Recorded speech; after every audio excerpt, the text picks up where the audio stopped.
The Swedish electric vehicle company Polestar has seen year-on-year growth in the second quarter of nearly 40%.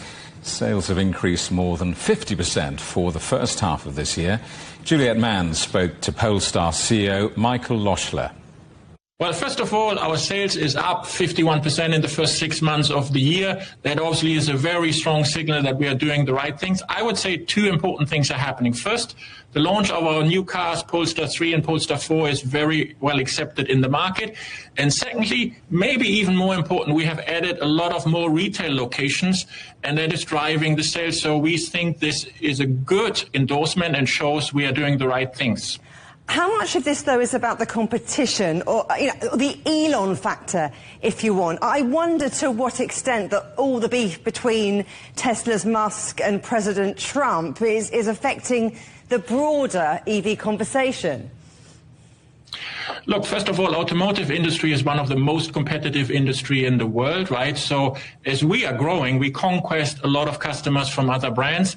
And to be honest, it's across the board. And obviously, we all welcome them. But it's not that there's one specific competitor which is most important for us. We conquest from many, many other brands.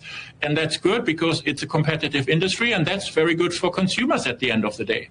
I want to talk a little bit about the challenging geopolitical backdrop that you're working in.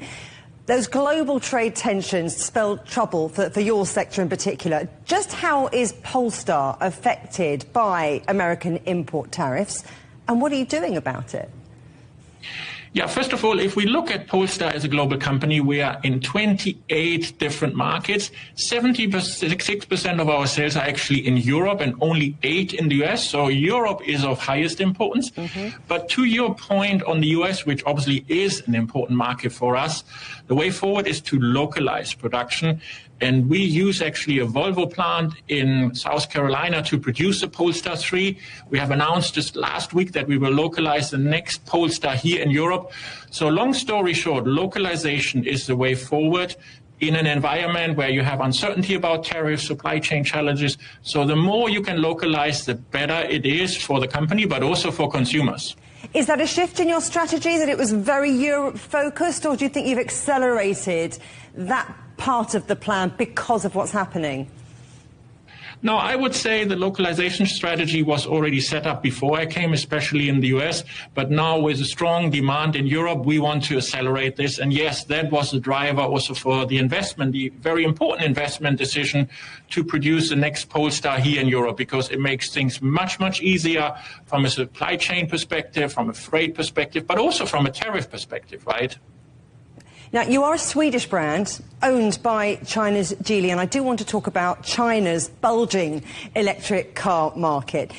Is the EV bubble about to burst? And if it does, what impact might that have on Europe's car market?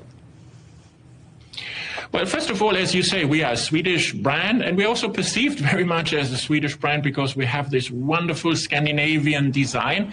And obviously now we work through that. But I don't see all the commentary here in Europe about BEVs, because the BEV market in Europe, which is our most important market, as we were discussing, is still growing.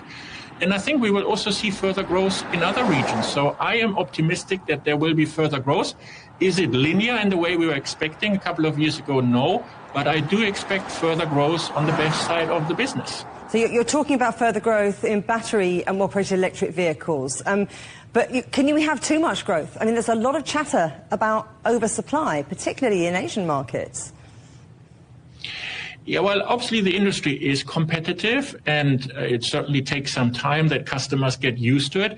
But I'm fairly optimistic. And as we could increase sales by 51%, I feel we are doing the right things. We try to convince customers with product, but also with the whole ecosystem, charging infrastructure. So I think we are doing the right things and are on the right path. What is it, though, Michael, that motorists actually want? We've still got those big questions about cost, about range, and the big one, where can I charge it? Who would you say is taking the charge, leading the charge when it comes to the infrastructure that's needed? I mean, this is actually a combined effort. I mean, we just recently issued a release where we highlighted that Polestar customers have 1 million charging points where they have access to. I mean, obviously, that's a global number. But here in Scandinavia, for example, the charging infrastructure is excellent. In Southern Europe, still more room to improvement. But I think the more people get into the EV, they see it's not that difficult and range anxiety is disappearing. So in the past, we were always saying those are the two big roadblocks. I see a lot of improvements on that side. And once customers drive EV cars, they love it.